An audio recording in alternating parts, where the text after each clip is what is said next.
Assalamualaikum warahmatullahi wabarakatuh. Perkenalkan, nama saya Lintang Marsha Ayu Rosadi. Saya dari Fakultas Keguruan dan Ilmu Pendidikan, Prodi Pendidikan Ilmu Pengetahuan Alam. Saya dari kelompok 24. Di sini saya ingin meresum materi yang disampaikan pada PKKMB hari pertama, yang disampaikan oleh Bapak Dr. Haji Agus Harimurti Yudhoyono, MSc, MPA, MA. Ada 3 hal, yaitu tantangan global saat ini, Indonesia saat ini dan masa depan, pesan untuk para mahasiswa dan mahasiswi. Tantangan global saat ini: 1. Adanya banyak peperangan seperti di Ukraina dengan Rusia, Palestina dengan Israel. Selain konflik dan perang, ada terjadinya dinamika geoekonomi seperti Amerika dengan Tiongkok terus berhadapan secara ekonomi. Kedua, teknologi yang mendistribusi seperti teknologi dan pekerjaan. Ketiga, peningkatan populasi global seperti permasalahan kompetisi semakin ketat, krisis iklim, pemanasan global. Keempat, sumber daya semakin menipis seperti kesulitan akses terhadap air bersih. Dampak dari krisis iklim yaitu bencana alam. Bagaimana dengan Indonesia atau kita?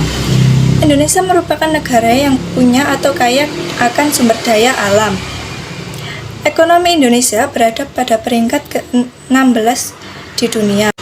Tujuan Indonesia infrastruktur untuk swasembada pangan, swasembada air, dan swasembada energi.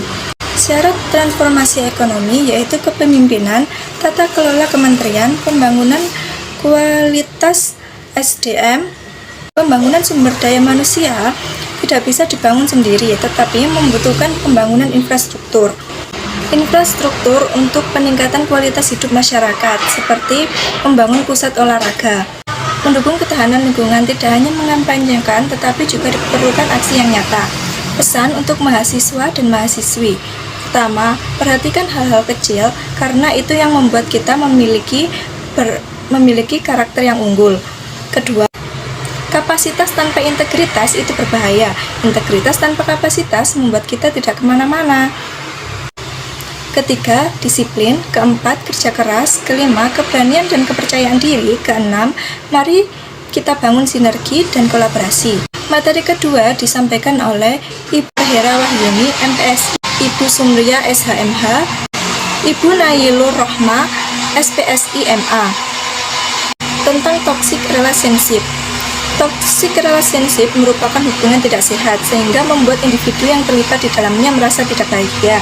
Jenis kasusnya yaitu trauma pengasuhan orang tua. Tentang toxic relationship. Toxic relationship merupakan hubungan tidak sehat sehingga membuat individu yang terlibat di dalamnya merasa tidak bahagia. Jenis kasusnya yaitu trauma pengasuhan orang tua, trauma masa lalu, kekerasan seksual, kekerasan dalam pacaran, bullying. Biasanya terjadi di dalam kampus dan di luar kampus atau di tempat yang lain. Tentang toxic relationship. Toxic relationship merupakan hubungan tidak sehat sehingga membuat individu yang terlibat di dalamnya merasa tidak bahagia. Jenis kasusnya yaitu trauma pengasuhan orang tua, trauma masa lalu, kekerasan seksual, kekerasan dalam pacaran, bullying. Biasanya terjadi di dalam kampus dan di luar kampus atau di tempat yang lain.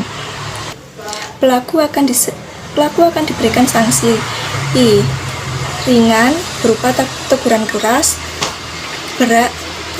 ringan berupa teguran keras, sedang berupa skorsing, dan berat berupa drop off.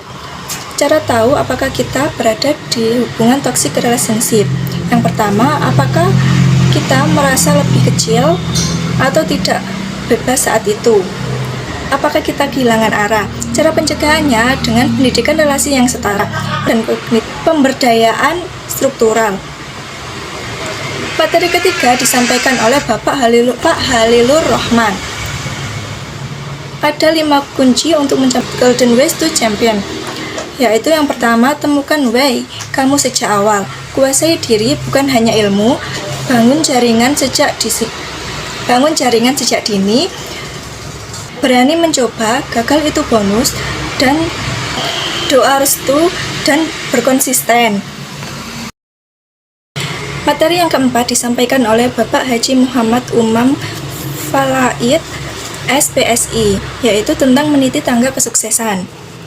Bermimpi itu mudah, mempertahankannya itu susah. Kalau kita bermimpi, kita itu harus punya alasan, percaya diri, tanggung jawab, dan berani. Kita harus yakin pada diri kita sendiri, percaya, dan berani. Percaya kalau kita bisa sukses meskipun baru mulai dari awal. Itu merupakan kunci kesuksesan. Sukses harus dijemput, bukannya ditunggu. Orang sukses akan mengambil resiko besar ataupun kecil. Sekian resume materi hari ini. Wassalamualaikum warahmatullahi wabarakatuh.